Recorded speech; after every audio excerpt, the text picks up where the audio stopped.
bahwa mereka ingin mau merdeka dan mereka mimpi merdeka yang harusnya free dan segala macam. Bukan itu sebenarnya. Dia mimpi sesuatu yang impossible. Papua itu sudah final di dalam NKRI. Tapi merdeka tuh ada indikasinya. Merdeka tuh istilahnya macam saya kuliah sampai selesai, saya merdeka.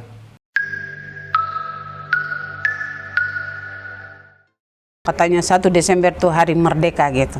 Merdeka yang mereka mimpi itu mungkin merdeka angan-angan saja, Pak. Saya anak veteran, jadi saya harus bicara gitu. Korek api saja dia tidak bisa bikin. Dia mimpi sesuatu yang impossible. Orang memimpikan sesuatu dengan pengharapan. Mungkin informasi dari luar dia baca atau dia dengar dan segala macam. Dia mimpi tentang kemerdekaan. Kemerdekaan demokrasi mungkin yang dia pikir itu. Dan ini memang dia hidup, secara perlahan dia hidup, Pak, di generasi. Tapi bukan di pesisir pantai.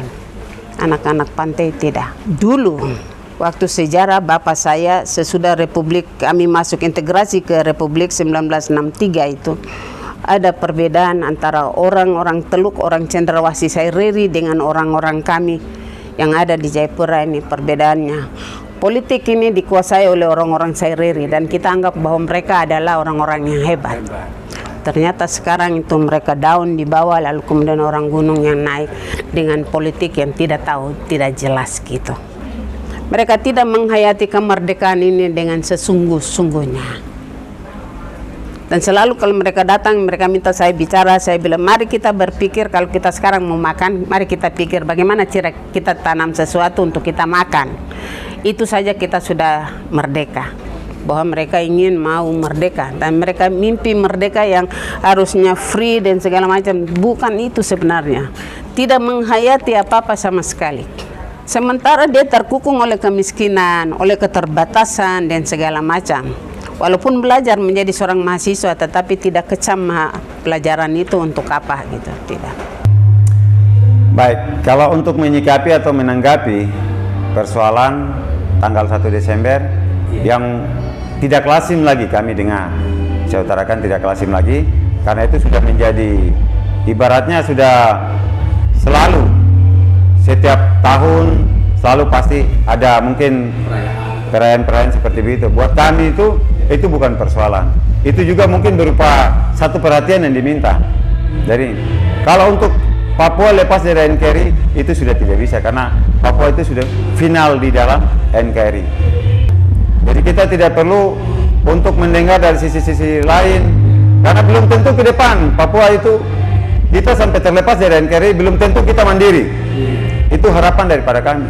Contoh hal saja, kita sudah diberikan otonomi khusus, itu kita sudah diberikan wewenang khusus untuk melihat kesejahteraan daripada kami orang Papua. Terbukti pemerintahan pertama saja lewat otonomi khusus, kami sendiri sudah baku tipu kami. Jadi kalau berbicara untuk lepas dari NKRI, terus terang secara pribadi dan atas nama saya punya ikatan, saya sendiri menolak itu.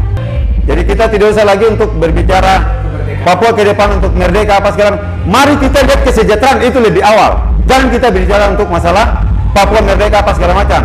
Karena negara Republik Indonesia sudah memberikan kesejahteraan pertama, dia memberikan pemerintahan lewat otonomi khusus. Itu pemerintahan pertama yang harus kita orang Papua mesejahterakan kita. Dan kita sudah memberikan wewenang khusus kepala daerah untuk mengatur, tapi gagal. Gagal itu bukan ada di pusat atau ada di mana-mana, tapi gagal itu ada di pada kita orang Papua sendiri. Jadi PTP, Papua tipu Papua. Jadi jangan kita berharap atau bermimpi ke depan untuk Papua lepas dari NKRI. Perjuangan yang sebenarnya itu, perjuangan yang kita harus perjuangkan itu, kita harus berjuang bagaimana hari-hari kita bisa penuhi kita punya kebutuhan. Makan, minum, pangan, apa segala macam. Kebutuhan primer itu kita harus butuhkan dari sekarang. Tapi merdeka tuh ada indikasinya. Merdeka tuh istilahnya macam saya kuliah sampai selesai, saya merdeka. Saya wisuda, saya merdeka. Terus saya berorganisasi, saya sukses, saya merdeka. Dalam saya kehidupan, kalau saya baik, orang lain menilai saya bahwa saya merdeka. Itu yang seperti saya berpikir. Jadi kalau saya tetap di posisi yang NKRI dan tetap jalan untuk mensejahterakan Papua, damai, lebih maju dan bermakna. Jangan sampai atas dasar peristiwa 1 Desember lalu kita akhirnya menghina orang lain, menyebar fitnah, menyebar amarah, dendam, ya.